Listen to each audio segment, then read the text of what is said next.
Hello and welcome to Matchday -2 here on LCFC TV with me, Dan Bates. Coming up over the course of the next half an hour, we'll hear from Jose Perez. We'll look ahead to the game with Aston Villa at the weekend. We'll reveal Leicester City's goal of the month for September, and we'll also look back at what's been generally a good start to the Premier League season. And joining me is former City captain Matt Elliott. Matt, welcome along. Good afternoon. Afternoon, Daniel. How are we doing? Yeah, very well, thank you. As I said, in general terms, take away that West Ham result, it was a very good start to the season, wasn't it, before the international break? Yeah, it still is overall, isn't it? But it's taken a little bit of a shine off it, of course, but it's only one game, one result. And Leicester will be looking to make that a distant memory, won't they, at the weekend? And it is that to a certain degree because so much has happened in between, hasn't it, with the international fixtures. But now, time to refocus quickly on the game against Aston Villa. Hopefully Leicester will have ironed out a few of the issues that they showed against West Ham, know what they're up against. You would think on the face of it it's going to be a similar type of contest. Leicester need to be better prepared this time, don't they? In a weird way, it's almost similar to that West Ham game. West Ham came off the back of that fantastic result over Wolves. Yeah. Villa coming off the back of an even better result against Liverpool. So in that sense, the opposition again will be full of confidence. Yeah, and they're both sides that are regaining a little bit of confidence, basically. 2-2 their game, aren't they? Aston Villa won 3 out of 3. Sort of slipped under the radar a little bit, even despite that miraculous result against Liverpool. No one's really talking about them in terms of where they are in the league position. It's all about Everton mainly, isn't it? And they're up there in and around the top regions at the moment. They'll be looking to continue that run, won't they? So, like I said, with West Ham, they're a team who sort of turned their fortunes around a bit. Villa were undefeated at the back end of last season, I think, for 6 games. So it hasn't happened by accident, and all of a sudden there's a good look about Aston Villa, and it's a very different proposition. The game in general, in contrast to how you might have looked at it at the start of the season. It's going to be a tough game. I think Leicester know that. They're not daft, are they? They know. West Ham showed it. They need to be on top of their game to get the results. When they are focused and on top of their game, they can handle anyone.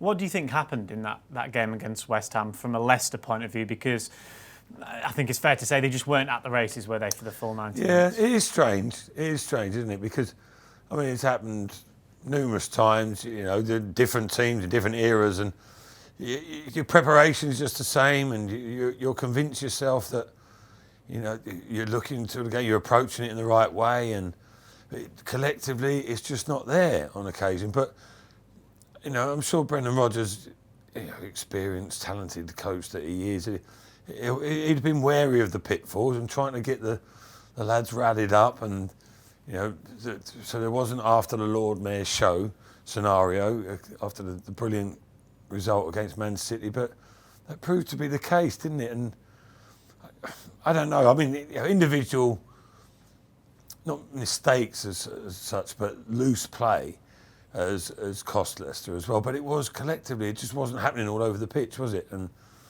that they were loose with their passing, which causes problems. The possession gets turned over, and then the back three, a little bit of 6s and 7s there, aren't they? What's Yuri Tillemans doing in that position? I don't know. Trying to play the offside, and that sort of typified things. Soyuncu was caught out for the first goal. Amati and Evans undecided between them for the second, and it's small margins, isn't it, as we often say, but the margins might have been small, but they were regular against West Ham. West Ham deservedly won it. So, you could just use it as an incentive, as a motivation to not let that happen again, I suppose. But it shouldn't have happened in the first place. There was a disappointing moment, of course, at the end, the disallowed goal from Harvey Barnes, but I guess his despair and disappointment of that was outweighed a little bit by making his England debut, which was a fantastic moment for him, a fantastic moment as well for Leicester City, and a nod again to their academy here. Yeah, very much so, and well done to Harvey for that. There he is in the kit, and a massive honour for him, and massive achievement for his family as well. They've supported him throughout his young career that he's had, but I thought with the performances and the level that he was playing at with Leicester in the Premier League, it was inevitable that he was going to attract attention. And eventually, he's got a little sniff of the England squad. Came on, didn't he, against Wales? I thought he did well when he came on. It was a comfortable scenario for him, an ideal scenario to come on and make your debut. There was no pressure, was there? No crowd even. I suppose that takes the edge off it in truth. But in terms of pressure, and England were comfortable in the game itself, and he could just relax. And I think you saw that. I thought he kept possession well, and he looked a threat. And he'd be mildly disappointed. He was left out of the squad for both the next two fixtures, wasn't he? But he won't be fazed by that. You know, he's making strides. He's got himself in the picture there, and it's up to him to keep producing the goods. I'm sure he will. I guess in a way it's about little steps, I think, for young players. Is that fair? He went on loan to numerous clubs, and then when he came back to Leicester, of course, it was the steps of getting into the team, scoring your first Premier League goal. Then last season, really your first full campaign in the team, and now this year it's even more so. Yeah, it's all a progression, isn't it? And developing over a period of time. There's sort of a structured route that you meant to sort of typically go down, but you never quite know as well, though. If you have excuse the pun, a barnstorming game at the right time, it can all of a sudden elevate you into all sorts of status within the game. You know, for argument's sake, they say he was to get that opportunity, or he plays well at the weekend, bags himself a couple of goals. The next England international's coming round soon. He might get a chance. He might bag himself a hat-trick. I know it's all fanciful talk, but people's careers can really kick on, in such a short space of time as well. You have to be prepared as best you can to try and make those magical moments happen, because sooner or later there's like a turning point in your career, isn't it? But Harvey's been developing, a real good steady rate, hasn't he? And been impressive. And I still think there's a lot more to come as well. That's the exciting thing. Well, from one fellow forward here at Leicester City to another then, in Jose Perez, and the Spaniard has been previewing the trip with Aston Villa and says that they're relishing the chance to put the rights wrong that we saw against West Ham. Well, we know it's a long week, too many days, especially after the defeat against West Ham, It wasn't a good performance from the team, and the first thing you think about is you want to bounce back straight away in the next game. It's been almost 2 weeks until we got Aston Villa, which is going to be another tough test for us. But thinking what we can learn, what we can do better from our last game to keep getting the good results. Still a good start. 9 out of 12 is a good start. Obviously, we were looking for the 12 out of 12, but looking forward to play Aston Villa. They are doing well as well. So yeah, it will be a very tough game. Playing at our home, we need to make sure we are a strong side at home.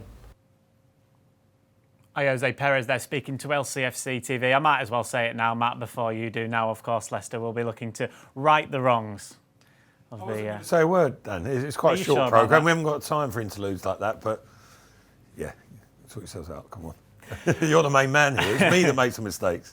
Jose Perez there obviously is looking to right those wrongs from the game against West Ham, and it's been interesting. We were just chatting there about the fact that he obviously will have been here at Beaver Drive, and a number of other players that aren't or haven't been away on international duty. Do you think that'll help them being here and having that extended time here? You would like to think so. So time to sort of reboot yourself a little bit, maybe. Their training would be more relaxed, you would imagine, but with the increasingly small group of players that don't go away on international duty. I mean, what is it, Mendy there, and Hamza Chowdhury, you can see there in the background, and Jamie Vardy, ironically enough. Yeah. Obviously, there are other first-team squad members, but of the main, Mark Albrighton, there's more than you probably think, but it's a strange time. Christian Fuchs again, another one there. The names are rolling off the tongue now, but they're all. It's quite enjoyable in a way. it's more relaxed like there, and they just switch off a bit, recharge a little bit, and maybe they can help the lads who have come back from the international scenario, and had quite a heavy schedule, high pressurised situation, isn't it? And they can help relax and reintegrate them back into the fold. And they haven't got a lot of. Leicester are lucky they've got that extra day, maybe to prepare, which will probably serve them well. I think they'll be thankful for that. But it'll be interesting to see which way Leicester go tactically, won't it? I think at the weekend. Will they keep the three at the back? We don't know what the situation is with injuries there. There's a couple of concerns, aren't there, reportedly. But whether they keep the three or whether they go to the four and match Aston Villa up a little bit. But plenty of work to do in a short space of time at the training ground. Well, we'll continue to preview that game with Aston Villa, of course, on Sunday. And we'll also announce Leicester City's goal of the month for September and see how LCFC women fared when they played Liverpool on Sunday.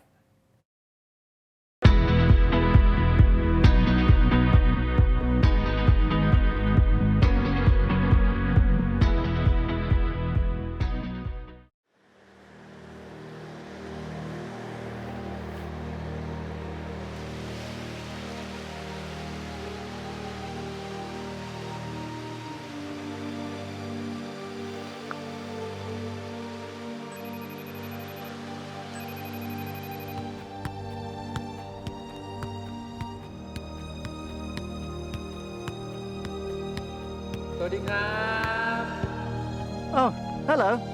What's going on? Not much. Just waiting for the football to get back to normal. How about you? Yeah, me too. Really missing you guys. Could really do with a break though. So when are you coming to see me? Hopefully soon, but there's some work I've got to do first. Sawadee. สวัสดีครับบาย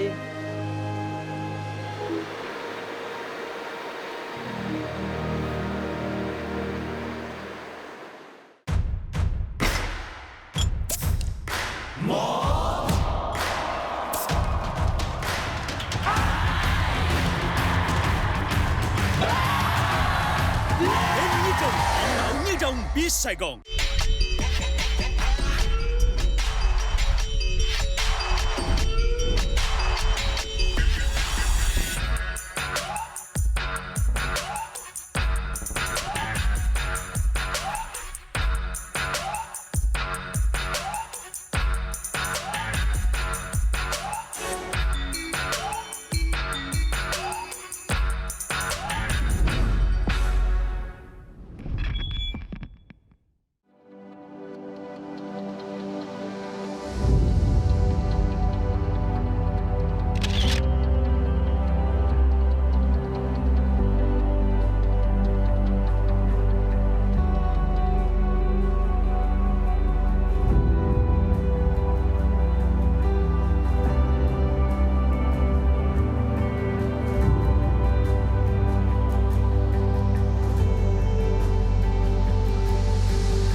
We are an instinct that ignites action. We are a journey, taking one step more. And we are the heart that beats as one. We are proud to be more. De Montfort University, Leicester.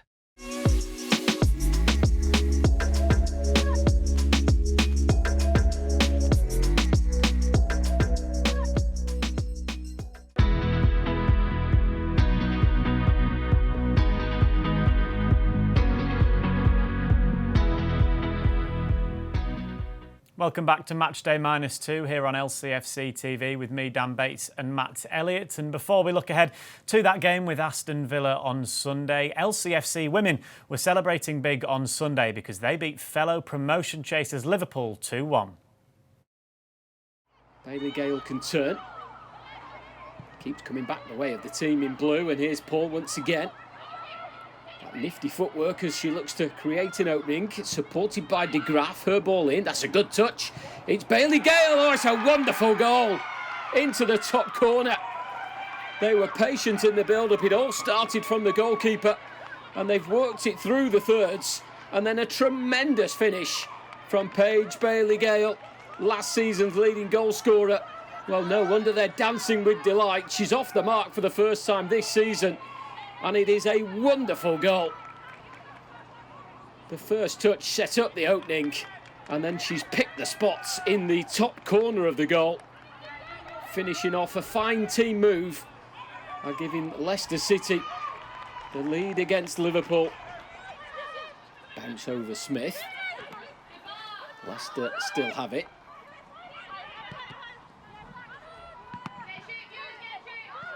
Good control by Paige Bailey Gale. Looking for Lashante Paul, and might still find Paul, who can turn and can score. And Leicester have doubled their lead. 2 goals in 2 games for Lashante Paul. And this time Paige Bailey Gale turns provider. Her pass, the interception wasn't made. And Lashante Paul strikes again for Leicester City. Was able to swivel and shoot and score. Leicester make it 2. Just 10 minutes into this second half, and they are well worthy of this 2-goal lead. Some defending to do now for Leicester. They've dragged everyone back to defend this set piece. Well, Lavelle's not quite got there, and Liverpool have a goal back swiftly. After Leicester made it 2-0, Liverpool get it back to just a 1-goal advantage for the Foxes. It's a free kick that Lavelle came for but didn't quite get. Looks as though Jess Clark got the final touch. Ashley Plumtree did try to keep it away from the goal, but Liverpool have found a route back into this game. It does look as though Clark got that final touch. Yes, congratulations to LCFC women, their fantastic victory over Liverpool last weekend. They're also in action, just like the first team on Sunday. They play Crystal Palace. You can follow all of that, of course, on LCFC's women's social media pages. Matt, obviously the development squad, they're in action as well on Sunday. They play Manchester City. They also played last week in the leasing.com trophy against Harrogate, and after a really promising start to the season, they've struggled a little bit of late, and they lost 3-1 up in Yorkshire. Yeah, I saw that. Is it John Stead was one of the goal scorers, wasn't he, for Harrogate? Still plying his trade in the lower divisions. There he is, right on cue. But yeah, it's been a little bit of a patchy start to the season, hasn't it? Like you say, bright promise early on, and those hopes are sort of taking a bit of a bashing the last couple of weeks. But it's hard. I feel like there've been quite a lot of changes within the development squad. You've got to be used to that, of course. You've got to acclimatise and be prepared for different scenarios. It's all part of your development, literally. But up against fully fledged adult professionals there, it can be a little bit testing for them, and saw that they ended up coming up short, didn't they? But there's like a new influx of players in the development squad this year, so they're finding their feet. And they're getting comfortable with each other and the methods of Steve Beagerhole and Ben Petty. And at the moment, just not quite clicking, is it? But plenty of time for that, as the name suggests, development to occur. Yeah, a couple of loan moves as well since then for Sam Hughes and for Mitchell Clark as That's well. what I'm saying. A lot of players have gone out from that core of that team last year, because that's the problem. It's the nature of the game, isn't it? Under 23's development there. You're not there to be a superstar in that category. You're there to pass through and hopefully develop into fully fledged Premier League footballer. So people are going to be coming and going, loans everywhere, left, right and centre. So, you know, it's understandable that the form is patchy, and it's about individuals progressing ultimately. There were a number of nominations for LCFC's Goal of the Month for September, but really there was only going to be one winner.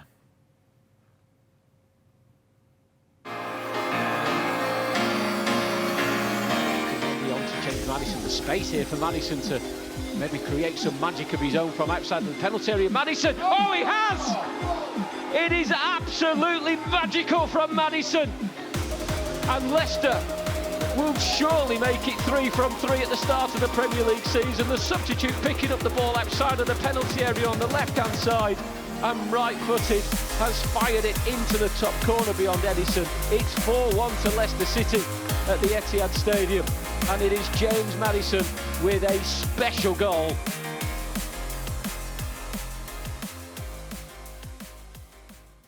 Yes, congratulations to James Maddison there for winning LCFC's Goal of the Month for September.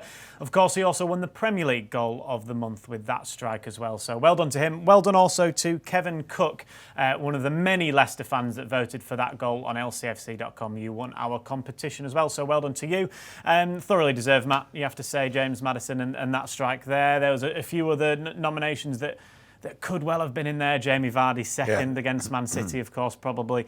Well, it did run it the closest in the end, but it was a clear win for James Maddison. Yeah, no surprise there. Jamie Vardy's goal there when he linked up well with Castagna, didn't he? And Tillemans played him through. And that was an exceptional goal in its own right, but Maddison is a standout strike, isn't it? I mean, he gets involved early on as well.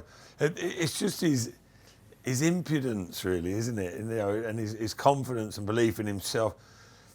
It's just come on the pitch, I don't know, 5 minutes before that, maybe, whatever it was. It wasn't long before, and he comes on and he's ready to strut his stuff, you know, against a team like Man City, and he picked his spot. It wasn't just a fanciful, you know, strike towards goal and hope for the best. He picked it out, and Edison nowhere near, and a really nice touch there from Maddison afterwards, warmly appreciated by the players and Brendan Rodgers himself there, because in recognition of Stuart Birtwistle, who was involved in the backroom staff on the medical side, and so sadly passed away. But it's, you know, after a long-term battle, and you know, it's really sad, but it's a nice, touching moment for Stuart's family there to be recognised by the players that he was, you know, so involved with, really, and so contributory towards. But some goal, some player, Maddison, at the end of the day. He's a proper footballer, isn't he? You know, Leicester have started well without him, which is a great sign.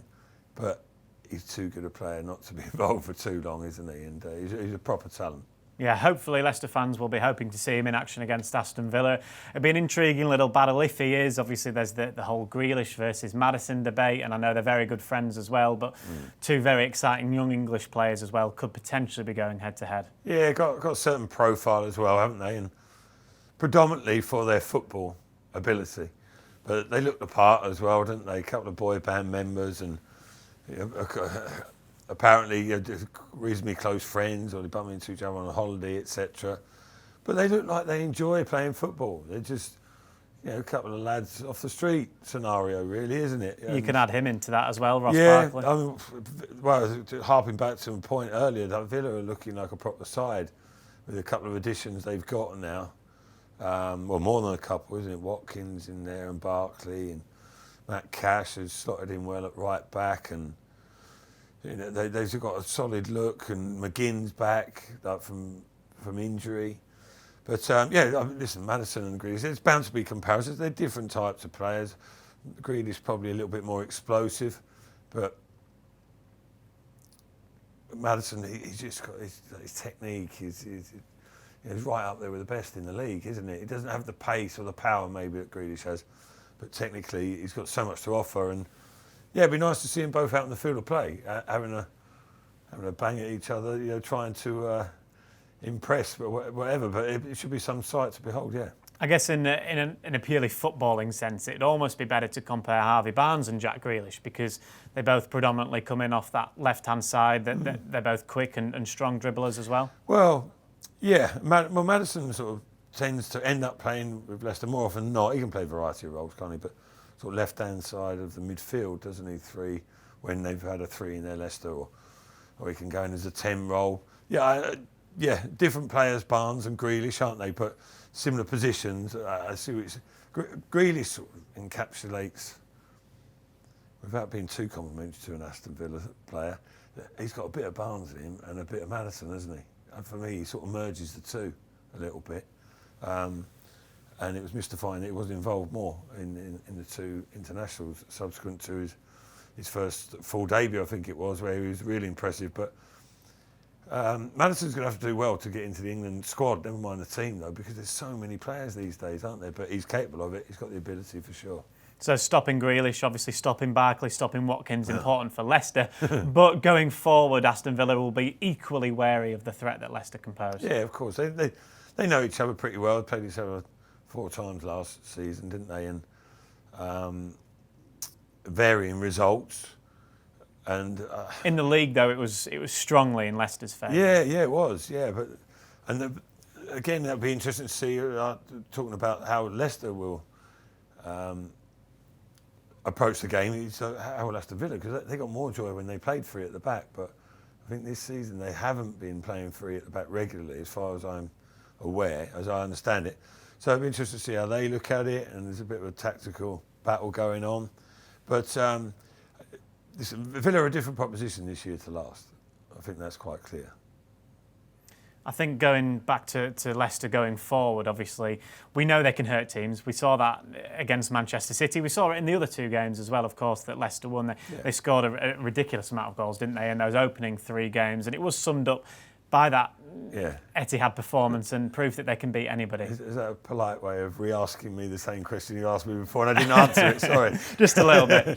But yeah, of course, both sides are at their best. Leicester particularly, when they're rampant, they're such a fine sight, aren't they? And here we go. This is typical Harvey Barnes play, driving at the heart of opposition defenders, and Vardy using his nous and his initiative there. But listen, 5 against Man City says it all.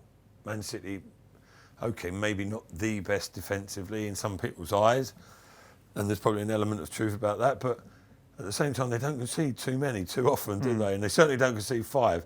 Okay, aided by penalties again as well, but you've got to be in those positions. Look at the players forward there. Leicester had 5 in that little quadrant there of the pitch, and 2 or 3 more supporting, not far behind, and they got the reward. And when they play like this with this confidence, well, as they've shown, they're more than a match for anyone. But it's getting a feel for the game, the mood of the game. Sometimes there's a time and a place to venture forward, other times soak up pressure, but they've got threats, haven't they? Left, right and centre now with attacking midfield sense, where it's different types of threats as well. Maddison's got his craft and creativity. Barnes can rip through defences. Vardy, always sharp, isn't he? Looking to exploit holes, etc. And Jose Perez got a little bit of subtlety about him, or if not, Dennis Pratt. Leicester have got more than enough options to worry Villa at the weekend, that's for sure. Absolutely, and no matter what formation Leicester may play, yes, they've got a couple of injury problems as well. They've got the squad depth, haven't they, to be able to cope with any situation. Yeah, and people look at the injury situation. We're not 100% sure what it is. It could be relatively extensive for this time of the season, but Leicester have shown before there's been panic at the start of the season, wasn't it? Oh, the squad's a bit threadbare for a European campaign and Premier League and cup competitions, and I'm not sure we're going to manage this, and such and such is injured. Oh, Pereira's out. What are we going to do? And they coped all right for the first 3 games, didn't they? Okay, a blip, hopefully, against West Ham. Happens to the best of teams, as we've seen recently. But Daniel Amati coming in, Mendy, these players are, they're no fools, are they? They've proved themselves very capable. And Leicester's squad is probably deeper than people give it credit for. Although it would have been nice to have a couple more real top-level additions, but can't complain too much. There's a hell of a lot of quality in that squad. Well, Brendan Rodgers' pre-match press conference does follow us here, so do keep an eye out on lcfc.com for any injury updates that he may give. We're back in action, of course, on Sunday, just as the first team hour will be live on LCFC TV from 5:45. Then it's extra time on Monday evening, which starts at 6 p.m. on LCFC Radio, so do tune in for that one. And then it's the start of the Foxes Europa League campaign from 6:30 on Thursday, that game against Sawyer Luhanks, so do tune in for that Matchday live on LCFC TV. Matt, you know what time it is. The final point on Matchday -2 is your prediction for the game at the weekend, please. Right, okay, yeah, despite Villa's upsurging form and confidence, I'm going to go for Leicester for a home win, 2-1. Closely fought, but I think Leicester have got more than enough. Lovely, thank you very much, Matt. As I said, tune in on Sunday for the game with Aston Villa here at Matchday Live on LCFC TV from 5:45. Thank you, though, for watching Matchday -2 today.